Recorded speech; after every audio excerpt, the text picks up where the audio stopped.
रघुवीर एक गरीब मजदूर था। वो शहर में एक बिल्डिंग कॉन्ट्रैक्टर के यहाँ मजदूरी किया करता था। बंधी मजदूरी मिल जाती थी और उसमें किसी तरह उसके परिवार का पेट पल रहा था। मगर फिर एक दिन इस पर भी गाज गिर गई। अरे क्या हुआ ठेकेदार साहब, आज कोई मजदूर काम पर नहीं आया क्या? आए थे मगर अपना हिसाब लेकर वापस चले गए। अब 2 महीने तक काम बंद रहेगा। ये सुनकर गरीब रघुवीर के मुंह से एक शब्द नहीं फूटता। वो अपना हिसाब लेकर भारी मन से घर लौट आता है। क्या बात हुई जी, आज तो आप काम से बहुत जल्दी लौट आए। 2 महीने के लिए काम बंद हो गया है शांति। ये क्या कह रहे हो जी? घर में 2 पैसे का जुगाड़ नहीं और ऊपर से दिवाली का त्योहार भी आने वाला है। ऐसे कैसे काम चलेगा भला? ये कहकर शांति चुप हो जाती है। चिंता मत करो शांति, ये 2 दिन की मजदूरी के पैसे हैं, इन्हें रख लो। पर ये कितने दिन चलेंगे जी? 4 दिन के खाने में निकल जाएंगे। निकल जाने दो, मैं कल से कोई और मजदूरी ढूंढ लूंगा। फिर अगले दिन रघुवीर मजदूरी ढूंढने के लिए सुबह सुबह ही शहर के लिए निकल जाता है। मगर शाम को खाली हाथ घर लौटता है, क्योंकि दिन भर भटकते रहने पर भी उसे कहीं मजदूरी नहीं मिल पाती। कुछ काम मिला या नहीं? कोई काम नहीं मिला शांति। शहर भर में ठोकरें खाता फिरा मगर किसी ने काम ही नहीं दिया। रघुवीर और शांति में ये बातें हो ही रही थी कि तभी बच्चे वहाँ आ जाते हैं। आप आ गए बापू? हाँ आ गया मेरे बच्चों। आज मैं तुम्हारे लिए गरम गरम जलेबियां लाने वाला था, मगर पैसे नहीं थे, है ना बापू? बापू जब पैसे हो तो जलेबी ले आना, तब तक हम इंतजार कर लेंगे। हम आपकी परेशानी समझते हैं बापू। बच्चों की ये बातें सुनकर शांति और रघुवीर दोनों को बहुत दुख होता है, मगर हालात ही ऐसे थे कि वे कुछ बोल नहीं पाते, इसलिए चुप ही रहते हैं। फिर अगले दिन जब रघुवीर घर से शहर के लिए निकलता है तो मन ही मन सोचता जाता है, आज अगर मजदूरी मिल गई तो बच्चों के लिए जरूर जलेबियां लेकर जाऊंगा। ऐसी गरीबी भगवान किसी को न दिखाए कि छोटे छोटे बच्चों को भी गरीबी का मतलब समझ आने लगे। उस दिन रघुवीर जब शहर की सड़कों पर खाक छानता फिर रहा होता है तो अचानक से उसकी नजर तेल मिल के गेट पर खड़े उसके मालिक पर जाकर अटक जाती है। अरे तेल मिल में तो मजदूरी का बहुत काम होता है, क्यों ना मैं इन सेठ जी से बात करके देखूं, हो सकता है कि कुछ काम मिल जाए। दिल में यही उम्मीद लेकर रघुवीर सेठ जी के पास जा पहुंचता है और फिर, सेठ जी बड़ी मुश्किल में हूँ, थोड़ी सी मदद कर देंगे तो भगवान आपका भला करेगा। भिखारी है क्या? भीख चाहिए? अरे नहीं नहीं सेठ जी, मैं तो मजदूर हूँ और आपके तेल मिल में मजदूरी करके 2 पैसे कमाना चाहता हूँ। अबे तेरे जैसे रोज मजदूरी मांगने आते हैं, मैं किस किस को मजदूरी दूं? मेरा टाइम बहुत खराब चल रहा है सेठ जी, अगर मदद कर देंगे तो जीवन भर आपका एहसान मानूंगा। अबे भीख चाहिए तो 10 रुपए ले ले, वरना दफा हो जा। सेठ द्वारा इस तरह से जलील किए जाने पर रघुवीर के मन को गहरी ठेस पहुंचती है और वो बड़बड़ाते हुए वहाँ से चला जाता है। पता नहीं अमीर लोग हम गरीबों को क्या समझते हैं, कमबख्त सीधे मुंह कभी बात ही नहीं करते। इन्हें देखकर तो यही लगता है कि भगवान उन्हीं को पैसा देता है जिनके दिलों में दया नहीं होती। और दिनों की तरह उस दिन भी रघुवीर निराश होकर खाली हाथ घर वापस आता है।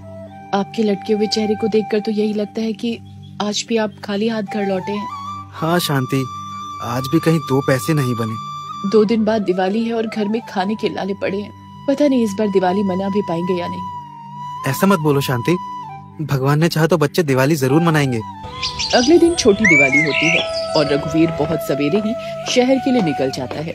फिर उसके जाने के बाद शांति माता लक्ष्मी की तस्वीर के आगे धूप जलाकर प्रार्थना करती है, हे माता महालक्ष्मी, हम गरीबों पर भी दया दिखा। माँ तुम चाहो तो धन की बारिश कर सकती हो, पर हमें तुमसे धन की बारिश नहीं चाहिए माँ, बस चंद बूंदे ही मेरे घर बरसा दे, उनको 2 पैसों की मजदूरी दिला देना माँ।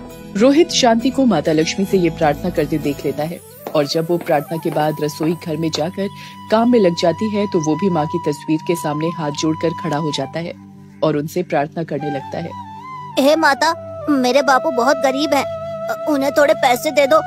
अगर तुम उन्हें पैसे दे दोगी तो हम भी दिवाली मना पाएंगे। तुम उन्हें पैसे जरूर दे देना माँ। मगर उस दिन भी रघुवीर को कोई मजदूरी नहीं मिलती और फिर दिवाली का दिन आ जाता है। उस दिन भी वो मजदूरी की तलाश में निकल जाता है। वहाँ शहर में मिठाइयों, पटाखों और कपड़ों की दुकानें सजी होती हैं। उन्हें देखकर उसका मन विचलित हो जाता है और वो, कितनी सुंदर पोशाकें हैं। जी में तो आता है कि अपने रोहित और नेहा बिटिया के लिए एक एक पोशाक खरीद लूं, पर मजबूर हूँ, जेब में एक फूटी कौड़ी नहीं पड़ी। यही सोचकर वो कुछ उदास हो जाता है और अपना मन महसूस कर आगे निकल जाता है। अभी कुछ ही दूर जाता है कि कोई उसे पीछे से आवाज देने लगता है, ए भाई, ए भाई, मजदूरी करोगे क्या? हाँ भाई हाँ, करूँगा मजदूरी। ये कहते हुए रघुवीर उस आदमी की तरफ बढ़ता है, मगर उसी समय सड़क पर हादसा हो जाता है। एक कार फुल स्पीड से आती है और एक व्यक्ति को घायल करके निकल जाती है। घायल व्यक्ति सड़क पर पड़ा तड़पने लगता है। ये व्यक्ति उसी तेल मिल का मालिक होता है जिसने कुछ दिन पहले रघुवीर का अपमान किया था। उसे देखकर रघुवीर, कितना खून बह रहा है और कोई मदद ही नहीं कर रहा है, क्या मैं इसकी मदद करूं? रघुवीर ये सोच ही रहा होता है कि तभी उसका मन उसे धिक्कारने लगता है। अरे नहीं, इस घमंडी सेठ की मदद मत करना। भूल गया उस दिन इसने तेरी कितनी बेइज्जती की थी। अपने बच्चों की सोच और उस आदमी की मजदूरी कर। पैसे आए तो बच्चे दिवाली मना पाएंगे, वरना। लेकिन फिर अचानक रघुवीर की इंसानियत जाग जाती है और वो अपने मन की बात नहीं सुनता। दिवाली तो हर साल आएगी, इस साल दिवाली ना भी मना पाए तो क्या बिजली टूट पड़ेगी, लेकिन इस सेठ की जान चलेगी तो कभी वापस नहीं आएगी। मैं इसे इस तरह मरते नहीं देख सकता। खुद से ये कहते हुए रघुवीर इधर उधर नजर दौड़ाता है और फिर उसकी नजर एक हाथ के ठेले पर पड़ती है। इस समय ये ठेला ही एम्बुलेंस का काम करेगा, मैं इसी पे लेटाकर इन्हें अस्पताल ले चलता हूँ। फिर रघुवीर घायल सेठ को उसी ठेले पर लिटाकर अस्पताल ले आता है और अपना खून देकर उसकी जान बचाता है। फिर कुछ देर बाद जब सेठ को होश आता है तो वो मुझे माफ कर देना भाई, मैंने उस दिन तुम्हारे साथ बहुत बुरा व्यवहार किया था। कोई बात नहीं सेठ जी, हम गरीबों को तो ये सब सहने की आदत है।